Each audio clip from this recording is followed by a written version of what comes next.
This is Duke University.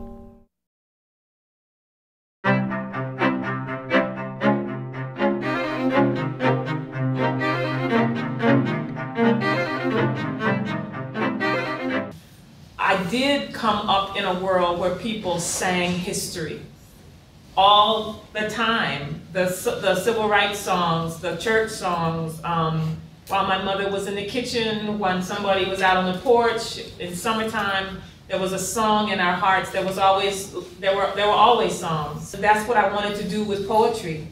I wanted to say something in a beautiful way, but say something in a powerful way. Make some change happen from my mouth to your ear, that I had a responsibility to get it right, and your responsibility is to listen carefully or tell me something that you heard. And the circuitousness of that relationship, artist with audience, with community, with all of that is very important to me and to who I am. In his orbiting eyes, we are all slaves still. And there are more new ones of us born every day, slavish to things we cannot do without, slavish to whatever is new and fandangled, polished and pearl. In his cornfield, while waiting for grouse to stir, to shoot and freeze for Christmas, he told me, I am leaving a world of slaves behind, girl. So what am I really leaving? It's time to go when that's all what's left. Each of you are every letter of the wanting rainbow. No wonder you define loneliness by what you do not have. There, at least, he said, I'll be around things that ain't so beholding. A starman is lifted off the ground. A brilliant man is walking weightless through his clouds. A man who did not know that things had ever changed, because he beheld the sky as something that may shift, but was forever dependably exact. A man who did not believe that things should ever change. His only concern was up.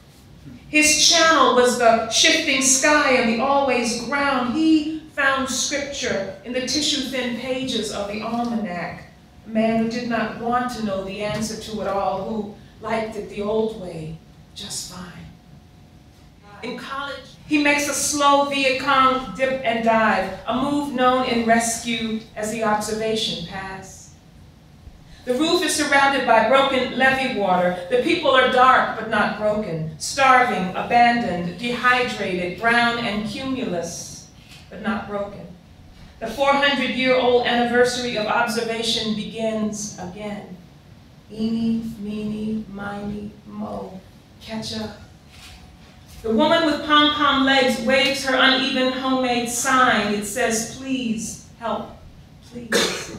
And even if the E has been left off of the please, do you know simply by looking at her that it has been left off because she can't spell, and therefore is not worth saving? Or was it because the water was rising so fast there wasn't time? Eeny, meeny, miny, mo, catch up. The low-flying helicopter does not know the answer. It catches all of this on patriotic tape, but does not land and does not drop dictionary or ladder. Regulations require, and even at 3, I am different. My tiny black girl eyes are a queer shade of green. At 5, my older brother stands there on the end, already buttoned into my father's sense of place. We are so close in this cherry bed. Our lightly touching hips must surely be hinged. Even the children have them. Daddy has moved into place next to Mama. Mama has moved in next to me. I am the only one awake, the only one with a wall. The whole house has fallen. The movie begins.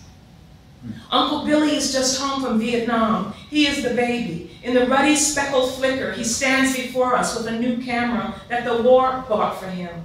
I call Uncle Billy the Bonneville man. Just like Pop Leo, he can fix anything. Unlike him, he will only drive a car if it's long and pretty. 30 years later, the Bonneville man will die with AIDS, alone in another bed without hinges. A dozen headlights polka dot the night screen wall. Every long, pretty car he ever owned drives by to pay their last respects. He snaps the picture of us all. Horns blow out in a scatter like blue Cadillac whales. We are a charm bracelet of a family bedding down for the night. We are in the outback of my mother's country. We have been laid flat for the sake of photography. The elder Aborigines bump room to rafter, watching us amazed. They whisper how much we resemble early black and white TV. One of the things that was so wonderful for me about meeting these poems, Head Off and Split, was that it seemed to be such a kick in the ass way of doing ethnography and poetry, ethnography in an imaginative way. I have been working with these poems with two classes of mine, actually, in anthropology, the department where I teach. And someone came up with a quote from a famous authority, Emerson, that fiction reveals truth that reality obscures. Fiction reveals truth that reality obscures. We used to sometimes say that reality is a fiction anyway, so we have sort of some leverage on this. But this was sort of a doorway or entrance recently into thinking about how we might develop better forms of craft in what we're doing, which is trying to reveal truths that reality obscures. I work in the Civil War. I'm writing a book about Black women in the Civil War, and I remember growing up and everywhere in church and in school we sang John Brown's Body, but I didn't know quite what to make of it. John Brown's body, lying in the grave. Well, okay. And I think singing history makes a very interesting idea. I'm thinking too of a prayer which I use in my work, which was written in 1863 by a Southern Black man, and he was talking about his children who were being killed and were dying, and the prayer was like a song. It was like a poem. I too grew up like Nikkey, thinking about where am I in this world, going to segregated libraries and loving books and reading. And I remember I didn't have a plan beyond reading every book in the library in the history section. And so I started at the top and I read to the bottom.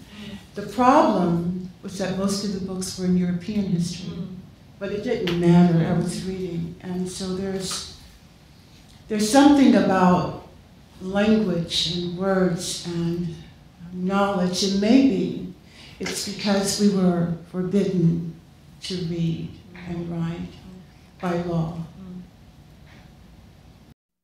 Produced by Duke University, online at duke.edu.